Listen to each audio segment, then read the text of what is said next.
સ્પર્શ કરીને આવી જજો. છપ્પર ફાડીને થશે ધન વર્ષા, કંગાળ પણ બની જશે ધનવાન. એટલી ધન દોલત આવશે કે સંભાળી નહીં શકો.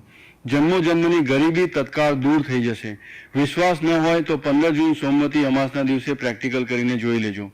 ભક્તો, આજે આ વિડીયોમાં આપણે જે ચમત્કારી દેવવૃક્ષો વિશે વાત કરવાના છીએ તે દેવવૃક્ષોમાં સોમવતી અમાસના દિવસે સ્વયં ભોલેનાથજીનો વાસ હોય છે અને આ વૃક્ષો તમારા ઘરની આસપાસ જ ખૂબ જ સરળતાથી મળી જશે.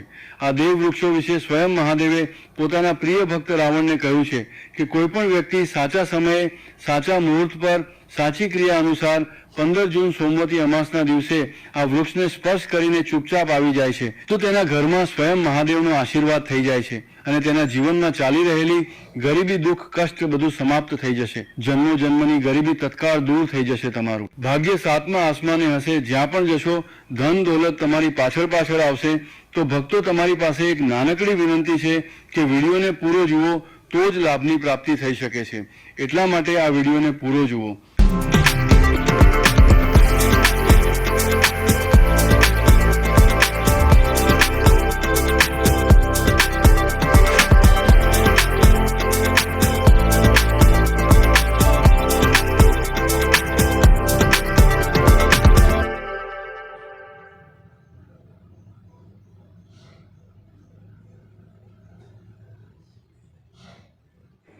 हर मार्केट मूव को ट्रैक करना हर इन्वेस्टर का काम नहीं होता और पोर्टफोलियो को उस पर डिपेंड भी नहीं होना चाहिए।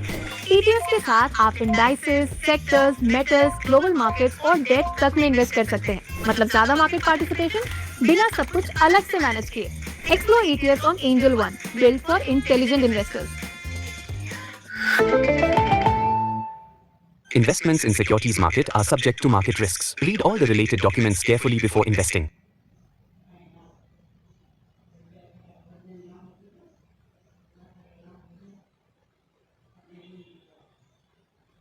જુઓ.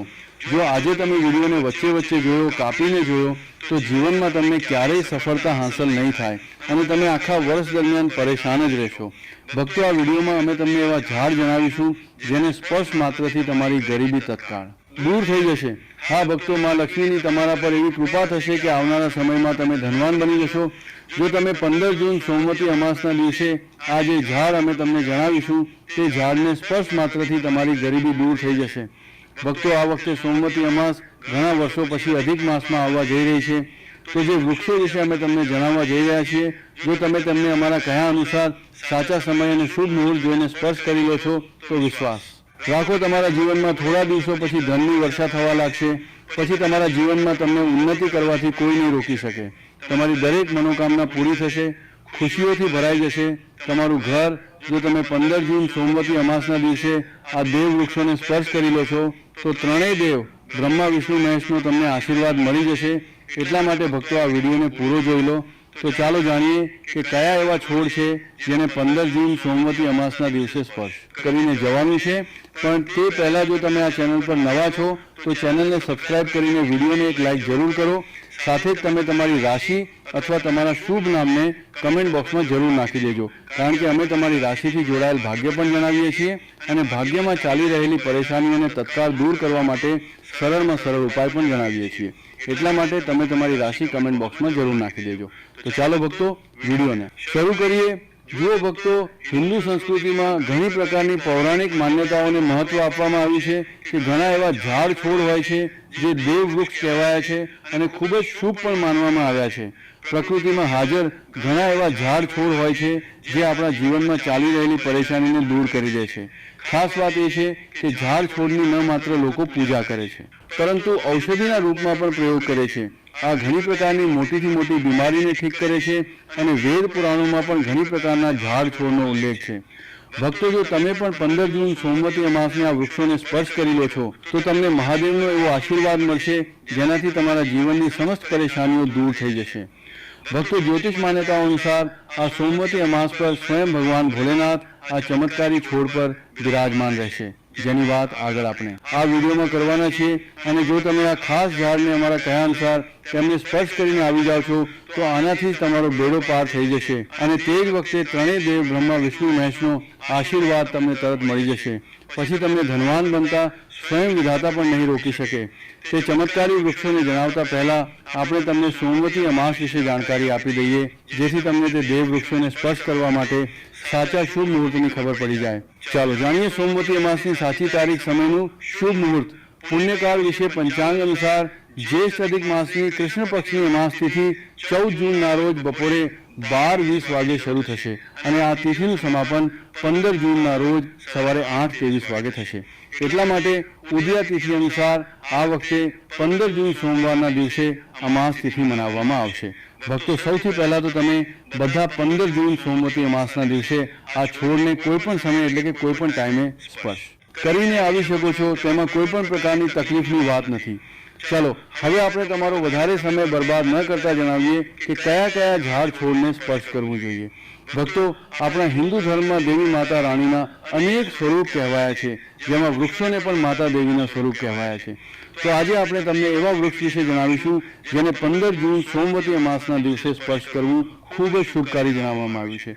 સોમવતી અમાસમાં તેમને સ્પર્શ માત્રથી શત્રુ દોષ, કર્જ દોષ, ગરીબી દોષ બધું સમાપ્ત થાય છે. સોમવતી અમાસનો દિવસ ભગવાન ભોલેનાથને પ્રસન્ન કરવા માટે સૌથી યોગ્ય દિવસ માનવામાં આવે છે અને સોમવતી અમાસના પાવન પર્વમાં કેટલાક એવા વૃક્ષ છે જે દેવ વૃક્ષ કહેવાય છે, દેવી વૃક્ષ કહેવાય છે. આ દેવીના સ્વરૂપ હોય છે, માતા કાલીના સ્વરૂપ હોય છે અને આપણા ધર્મમાં ઝાડ છોડને દેવી દેવતા માનીને આપણે તેમની પૂજા કરીએ છીએ અને આપણે પૂજા પણ જરૂર કરવી જોઈએ. વિજ્ઞાન પણ કહે છે કે ઝાડ છોડ મનુષ્યોને ફ્રીમાં પ્રાણવાયુ પ્રદાન કરે છે અને ઝાડ છોડ આપણને ઓક્સિજન આપે છે અને આપણી જે કાર્બન ડાયોક્સાઇડ હોય છે તેને ગ્રહણ કરીને તમામ પ્રકારની જેટલી પણ નકારાત્મક વસ્તુઓ હોય છે તેને પોતાના અંદર સ્વયં શોષી લે છે અને આપણને તાજગી પ્રદાન કરે છે. અને સોમવતી અમાસના સમયમાં કેટલાક એવા ઝાડ છોડ આપણા ધર્મશાસ્ત્રમાં કહેવાયા છે જેને સ્પર્શ માત્રથી વ્યક્તિના બંધ કિસ્મતના તાળા ખુલી જાય છે, વ્યક્તિનું સૌભાગ્ય ચમકી જાય છે. આપણા શાસ્ત્રોમાં ઝાડ છોડને ખૂબ જ ગુણકારી કહેવાય છે, કારણ કે તેમાં સાક્ષાત દેવતાઓનો વાસ હોય છે. અનેક બીમારીઓનો ઉપચાર ઝાડ છોડમાં છુપાયેલો છે. ઝાડ છોડમાં ઘણી જડીબુટ્ટીઓ મળી આવે છે અને ભગવાન શ્રી કૃષ્ણે ગીતામાં સ્વયં કહ્યું છે કે વૃક્ષોમાં હું પીપળાનું વૃક્ષ છું. પીપળાના વૃક્ષને વૃક્ષોનો રાજા કહેવામાં આવે છે, કારણ કે પીપળાના વૃક્ષની જે આયુ હોય છે તે સૌથી વધારે હોય છે, સૌથી અત્યધિક હોય છે. પીપળાનું વૃક્ષ સર્વશક્તિમાન હોય છે. પૂજા પાઠમાં અત્યધિક તેનું મહત્વ હોય છે. તો ચાલો આજે આપણે તમને 15 જૂન સોમવતી અમાસમાં સ્પર્શ કરવાના વૃક્ષ વિશે જણાવીશું. તો કમેન્ટમાં હર હર મહાદેવ અવશ્ય લખી દેજો, કારણ કે જ્યારે ભગવાન ભોલેનાથનું નામ લખવામાં કે બોલવામાં આવે છે તો ભગવાન ભોલેનાથ તે વ્યક્તિથી ખૂબ જ જલ્દી પ્રસન્ન થઈ જાય છે. ભક્તો, આપણા ધર્મશાસ્ત્રમાં અનેક એવા વૃક્ષ છે જેને કલ્યાણકારી અને મંગલકારી માનવામાં આવ્યા છે. આ વૃક્ષો માત્ર પર્યાવરણ માટે નહીં પરંતુ આપણા જીવન માટે પણ ખૂબ જ મહત્વપૂર્ણ હોય છે. ખાસ કરીને જો તમે આ વૃક્ષોને સ્પર્શ કરો છો તો તમારી બધી પરેશાનીઓ, કષ્ટ, દુઃખ અને તકલીફો ખતમ થઈ જાય છે. સોમવતી અમાસના દિવસે જે 15 જૂને છે આ વૃક્ષોનો અસર ઘણી વધી જાય છે. આ દિવસે શક્તિ ધરતી લોક પર આવી જાય છે અને આ દિવસે દરેક વસ્તુમાં પ્રાણ અને ચેતનાનો સંચાર થાય છે. જ્યારે આ શક્તિ આખા બ્રહ્માંડમાં ફેલાયેલી હોય છે તો જેટલા પણ ઝાડ, છોડ, જીવ, જંતુ અને ચલ અચલ વસ્તુઓ છે બધામાં શક્તિ જાગૃત થઈ જાય છે. આ વિશેષ સમયમાં જો તમે દેવી સ્વરૂપ કહેવાયેલા ઝાડ છોડને જઈને સ્પર્શ કરી લો છો તો તમારા જીવનના બધા દુઃખ, કષ્ટ, રોગ અને પરેશાનીઓ સમાપ્ત થઈ જાય છે. ખાસ કરીને કાળ સર્પ દોષ, મંગળ દોષ, શનિ દોષ અને રાહુ દોષ જેવી સમસ્યાઓ તત્કાળ પોતાનો અસર છોડી દે છે અને સંપૂર્ણ રીતે સમાપ્ત થઈ જાય છે. ભક્તો, આજે આપણે તમને 4 થી 5 દેવ વૃક્ષો વિશે જણાવવાના છીએ જેને આપણા ધર્મશાસ્ત્રમાં ખૂબ મહત્વપૂર્ણ માનવામાં આવ્યું છે. આ ચારેય વૃક્ષો તમારા જીવનમાં સુખ, સમૃદ્ધિ અને ખુશહાલી લાવવા માટે ખૂબ જ પ્રભાવશાળી હોય છે. એટલા માટે આ વિડીયોને ધ્યાનથી જોજો, કારણ કે જો તમે તેને વચ્ચેથી કાપીને જોયો તો પાછળથી તમને પછતાવું પડી શકે છે. 15 જૂન સોમવતી અમાસનો પર્વ એવો છે જ્યારે તમારે લાંબા પૂજા પાઠ કરવાની જરૂર હોતી નથી. બસ જો તમે આ વિશેષ વૃક્ષોને સોમવતી અમાસના દિવસે સાચી રીતે સ્પર્શ કરી લો છો અને તેનો આશીર્વાદ લો છો તો ગરીબી ખતમ થઈ શકે છે. આ વૃક્ષો એટલા શક્તિશાળી હોય છે કે તમે તમારી આંખોથી તેમનો અસર જોઈ શકો છો અને ખાસ વાત એ છે કે આ બધા દેવ વૃક્ષો તમારા આસપાસ સરળતાથી મળી શકે છે. તો તમે તેમને પોતાના ઘરની પાસેથી જ શોધી શકો છો. હવે વિડીયોમાં આગળ વધતા પહેલાં જો તમે હજુ સુધી કમેન્ટ બોક્સમાં હર હર મહાદેવ નથી લખ્યું તો કૃપા કરીને હર હર મહાદેવ જરૂર લખો. આનાથી અમને ખૂબ સારું લાગે છે જ્યારે તમે અમારા વિડીયોમાં કમેન્ટ કરો છો અને તેને લાઈક કરો છો.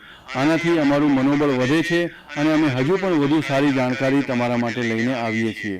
તો હવે આપણે વાત કરીએ છીએ કે કયા તે 3 વૃક્ષ છે જેને આપણે સોમવતી અમાસના દિવસે સ્પર્શ કરીને આવવું જોઈએ. આ વૃક્ષો ન માત્ર તમારા જીવનને ખુશહાલ બનાવે છે પરંતુ તમારી ગરીબી અને દુઃખ દર્દને પણ સમાપ્ત કરી દે છે. એટલા માટે અમે ઈચ્છીશું કે તમે બધા સોમવતી અમાસને આ વૃક્ષોની પૂજા જરૂર કરો અને તેમને સ્પર્શ કરો, કારણ કે આ દિવસે આ વૃક્ષોની પૂજા કરવાથી તમને અગણિત લાભ મળી શકે છે. ચાલો ભક્તો, હવે આપણે જાણીએ કે તે દેવ વૃક્ષ કયા છે જેને સ્પર્શ કરવાથી આપણી ગરીબી ખતમ થઈ જાય છે અને જીવનમાં સુખ સમૃદ્ધિનું આગમન થાય છે. પહેલું વૃક્ષ છે બેલનું વૃક્ષ, જેને આપણે ખાસ કરીને પૂજામાં ઉપયોગ કરીએ છીએ. સોમવતી અમાસના દિવસે બેલનું ઝાડ સૌથી મહત્વપૂર્ણ માનવામાં આવે છે. ભગવાન શિવને બેલના પાન અત્યંત પ્રિય છે.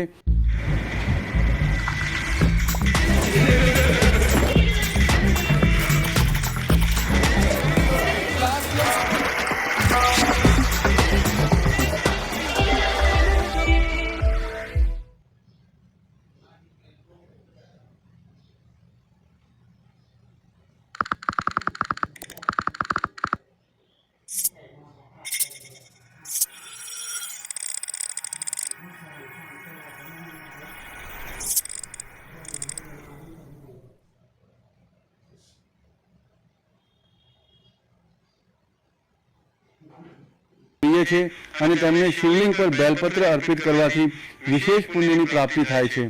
બેલનું ઝાડ શિવના પૂજન માટે અત્યધિક પવિત્ર માનવામાં આવે છે. બેલના પાનનો ઉપયોગ ભગવાન શિવના પૂજનમાં વિશેષ રૂપથી કરવામાં આવે છે. બેલનું વૃક્ષ માતા પાર્વતીના પરસેવાથી ઉત્પન્ન થયું અને સ્કંદ પુરાણ અનુસાર આ વૃક્ષ દેવી સ્વરૂપ માનવામાં